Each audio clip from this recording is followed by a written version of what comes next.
major focus for your Young Farmer of the Year.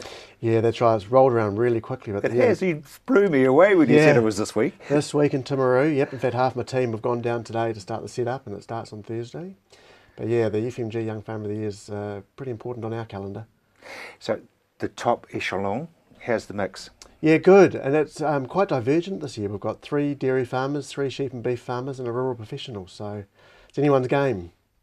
The rural professional, that's nice because it's not somebody off the land. Yeah, that's right. Well, he's got a rural background, of course. But yeah, he works for PGG Wrightson's. He's our Waikato Bay of Plenty finalist. So yeah. You said it starts Thursday and it goes through until Saturday night. Yep. So there's stages. Yeah, in fact, just to make life really difficult for us, we have 28 different events over those 3 days. Oh, nice. So, yes, we have a cast of thousands. You obviously don't write the script. No, not me personally, but no, we're lucky we have probably 150 volunteers that help out for the week, as well as my staff, and it's great to be in South Canterbury too. It's been 14 years since the grand final in South Canterbury, so yeah, really exciting. You've got the top layer, but then you've got 2 layers below that. Yeah, which I'm personally really invested in. The Agri Kids and Teen Ag finals that we run side by side, you know, they can see each other's events. So the Agri Kids, the competitors start at 8 years old, and you can really see the passion starting to grow. The Teen Ag competition, which is for high school students, we've really upped the game this year, and it's a mini Young Farmers grand final. It's tough. It's got all the elements: the academic, the physical, the challenging, technical components. Yeah, so we're really trying to lift it so that 16, 17, 18-year-olds can go straight into the Young Farmer of the Year without feeling that they're completely out of touch. So it's the old story of intermediate school before high school. Yeah, yeah, and we want competitors to come in a bit younger and more keen and, you know, give it a real thrash early on. And that enthusiasm, you can feel it when you're talking to the different groups. Yeah, absolutely. And you know, I make a point too of going around some high schools and primary schools after our events just to see how the schools got on, and you really see that passion growing year by year. I remember last year that the finalists the winners of I call them the sort of the lower grades, and they were so well back into it, it's really taken hold.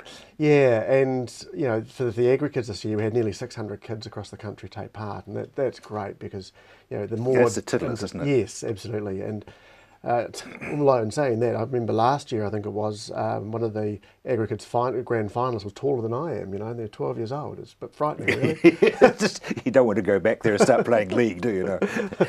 And you've obviously the field days up in Hamilton. That's another big area for PR for you. Yeah, and we did something a bit different this year. The National Field Days at Mystery Creek organisation approached us early in the year to sort of coordinate an education and career hub.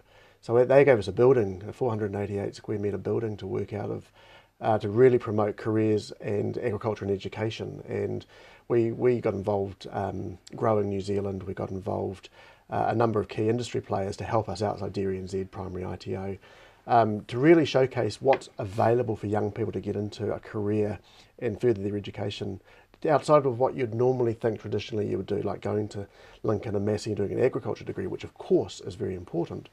But we need marketers, we need people to go to do engineering degrees. You know, Fonterra is the largest employer of engineers in New Zealand, yet most people who think about engineering wouldn't think about Fonterra. So it's just sort of pushing those enlarged stories of what's available out there for young people. And if you know, as I say, if you want to do engineering, brilliant, we need you.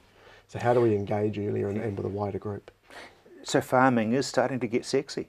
Yeah, it is. And if you look at the amount of technology, the amount of research being done, I went to the Federated Farmers National Conference last week in Wellington, and Sir Peter Gluckman spoke about there is such a need for more R&D in agricultural science so that farming can actually take that next step and be competitive from a technological point of view, not just from a low-cost pastoral farming point of view, which we've already seeing some inroads being taken by other countries. So the more we can adopt technology, as we know, it's young people that are the early adopters, the drivers behind being really interested in how we apply precision agriculture to the next step. How do we get even more understanding of technology so that the advances that we make are going to benefit the whole economy, not just that individual farm. Well, look what IT's done to the industry.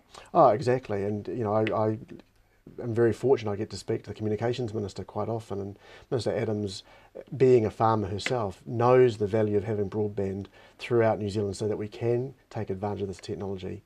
It's very frustrating, it's still taking a bit of time, but there is a commitment, I think, to make it happen. We've just got to make sure that we push.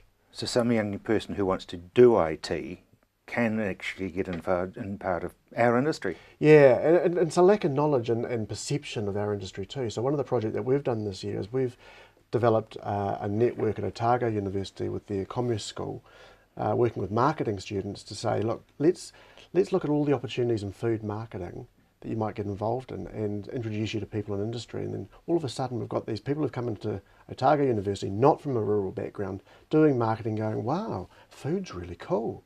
I could see myself working for an ANZCO or a Fonterra, and they wouldn't have before. So the more we can start to showcase career options and opportunities, then the audience that we talk to widens, the whole economy benefits. We're right behind you. Terry, thank you very much indeed.